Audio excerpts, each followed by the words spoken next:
Nós vamos conversar agora a respeito de CPI, ambiente político, com o Diogo Schelp, que é comentarista aqui da PAN. Diogo, boa tarde.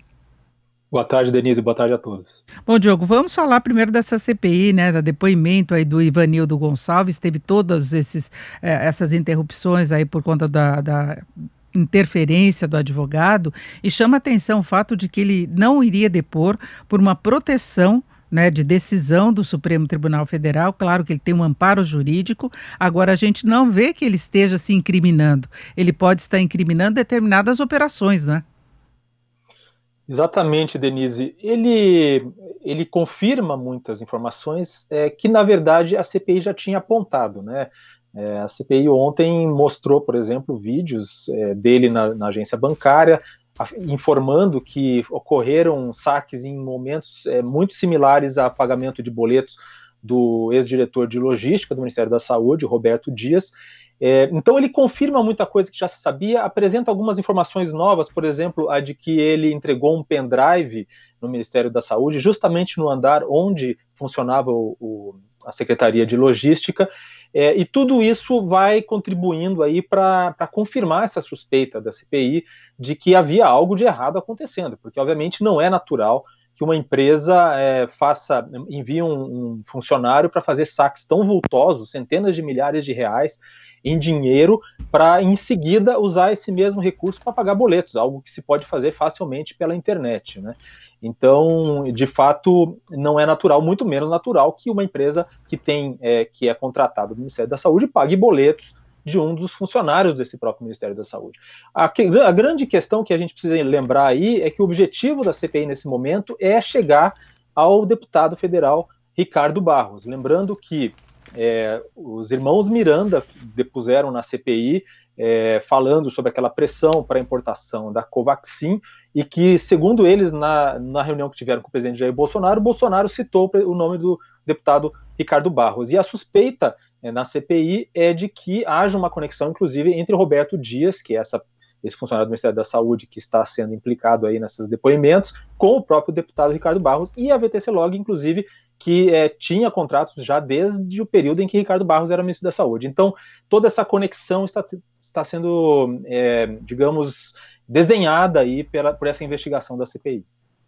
E eles vão ainda colocar novos investigados. Tem a história agora de Marcos Tolentino, que alegou sequelas da Covid, não está nem doente, né? Nós já tivemos aqueles que ficaram em quarentena, depois os outros que estavam com a doença, e agora sequelas que também levam à internação exatamente no dia, na semana em que tem que prestar depoimento, né?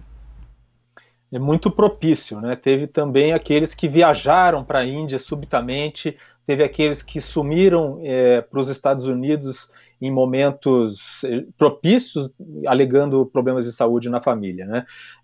Um outro fato interessante nessa CPI, vocês mostraram aí as imagens e os áudios, né, das intervenções do advogado, né?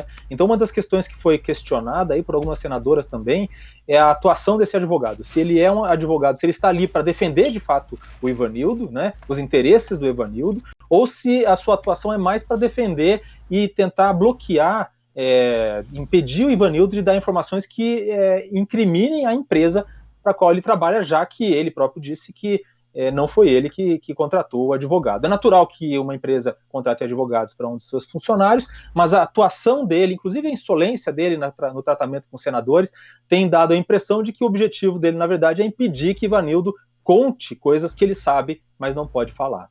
Teve inclusive aquele mal-entendido em relação ao fornecimento do celular dele. Ele disse que estava, o advogado disse que não quer fornecer o celular, que não pode fornecer os dados. Na verdade, se houver uma quebra de sigilo, se consegue as informações das pessoas com as quais ele conversou e talvez até das conversas, né? Exatamente. Teve esse episódio em que ficou claro, até um pouco cômico, né? Porque ele fala claramente sim, né? O Ivanildo, de maneira espontânea, responde sim, que ele pode entregar o celular, e dá para ouvir no fundo o advogado falando não, baixinho, e depois o Randolfo Rodrigues e o Renan Calheiros olham para saber qual é a resposta, e o advogado fala mais alto não, né? E aí fica essa questão toda. Teve um outro momento também em que o advogado Estamos com problemas aí no contato com o Diogo Schelp. Vamos tentar retomar para falar do depoimento de hoje. A CPI agora está no rápido intervalo. Diogo já voltou? Diogo, pode prosseguir, por favor. Pois não.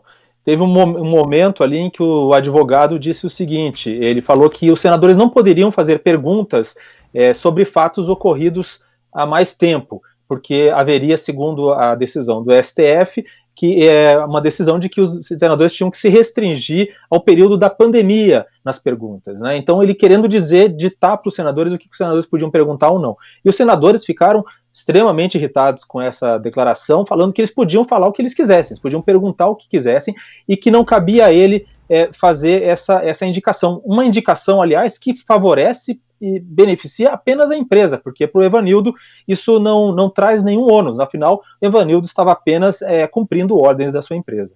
Agora chama atenção também os valores que ele sacou em dinheiro, sacar mais de 400 mil reais para se movimentar por uma cidade não é uma situação normal, né? Pode até acontecer, mas eu acho que é mais um fato que gera suspeita, você ter de pagar em dinheiro vivo, né? Esse tipo de operação dá a impressão mesmo de que se tenta deixar a margem de qualquer registro, né? Exatamente, Denise. É o tipo de procedimento que se adota quando não se quer deixar rastro, né, de para onde o dinheiro está sendo destinado. Você saca o volume de dinheiro na boca do caixa com um cheque, como ele mesmo explicou, e automaticamente, quer dizer, ele teoricamente sequer põe a mão no dinheiro e automaticamente usa esse dinheiro para pagar boletos, enfim, faturas. E aí, obviamente, fica mais difícil identificar para onde está indo o dinheiro, já que não é uma transferência bancária comum. Sendo que, inclusive, foi perguntado ao Ivanildo como ele recebia o salário dele. E ele disse que o salário dele é feito por transferência bancária, um salário de cerca de R$ 2.000, como ele falou. Claro que tudo isso é um procedimento muito estranho, é um procedimento de quem, de fato, quer esconder a origem do dinheiro. É isso, Diogo. Vamos continuar acompanhando. A CPI volta daqui a pouquinho. Ainda tem muito trabalho pela frente, apesar deles estarem prevendo a entrega do relatório no final deste mês. A gente vê que vão agregando novos nomes aí entre os investigados, entre os depoentes. Então ainda pode render muita coisa na CPI. Diogo, por enquanto, muito obrigado. Uma boa tarde.